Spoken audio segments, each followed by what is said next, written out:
There is a report from the Chairperson Standing Committee on Loans, Transport and Housing. Senator Sifuna, are you in charge today? Yes. Okay. Proceed.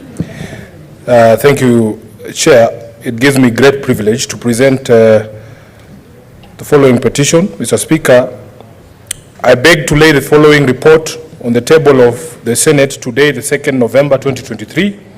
This is the report of a Standing Committee on Roads, Transportation and Housing on a petition to the Senate by Mr. John Suma and other residents of Buxton Estate regarding eviction from and demolition of Buxton Estate in Vita constituency of Mombasa County.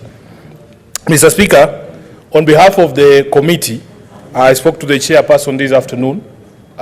We want to take this opportunity to thank every person from the petitioners to the county government of Mombasa, to the developers and everybody involved in the Buxton project for their cooperation during the duration of the hearings of this particular petition. Mr. Speaker, just allow me to make brief remarks regarding what we have observed as a committee when it came to the Buxton project. Mr. Speaker, one of the most glaring observations we made is that there is an abuse of the term affordable housing when people are constructing units within this country, Mr. Speaker. Because even though this project at Buxton was titled an affordable housing project, it turned out that in fact for many of the residents of Buxton, these houses were not affordable.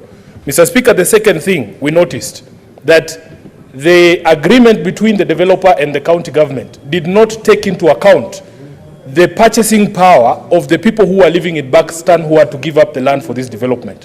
One of the most glaring omissions, Mr. Speaker, we noticed was the absence of a tenant purchase scheme in the sale agreements or the agreements between the county government and the developer. What that meant, Mr. Speaker, because many of the residents of Buxton thought that they were being relocated for a brief moment of time, and that once the construction of the development was over, they would return to units that have been assigned to them by the county government. They would continue paying rent in the manner in which they were paying until the point at which that rent was sufficient to offset the purchase price of those units. This has not happened. And you will see in the recommendations that the committee has made, and Mr. Speaker, in closing, just allow me to highlight some of the recommendations that have been made by the committee, because I think these are far-reaching, especially in the times that we live in when the term affordable housing is in vogue. We here in Nairobi alone, Mr. Speaker, we are redeveloping 13 of our old council estates. And we have sworn, as the members of the committee will bear me witness, that what happened in Buxton will never happen in any other estate. And especially because I am the Senator of Nairobi. The developments that are happening now in Nairobi, I would not want what has happened in Buxton to happen in Nairobi. These are some of the recommendations, Mr. Speaker, and I'll run through them very fast because I know I only have limited time. Number one, Mr. Speaker, the committee has recommended that all public-private partnerships of housing agreements must be made public. They must be made public so that we address the question of non-disclosures of issues that affect members. Many of the residents of Buxton were getting shocked during the hearings before the committee that the agreements did not have a TPS or tenant purchase scheme clause. So we want all the public-private partnership agreements on housing to be made public, to be available to the members of this House and even the National Assembly.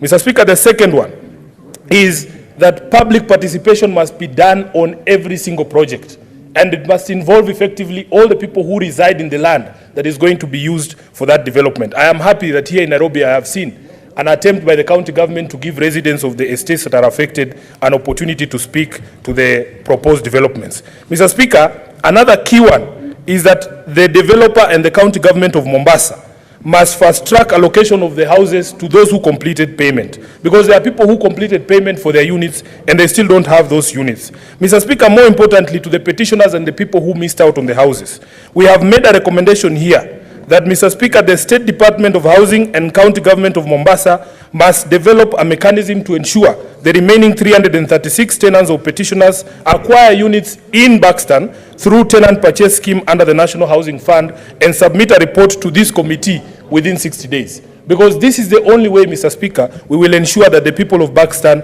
get justice. Finally, Mr. Speaker, we have also made an allocation that the county government of Mombasa should allocate its share of 184 units to the former tenants or petitioners immediately.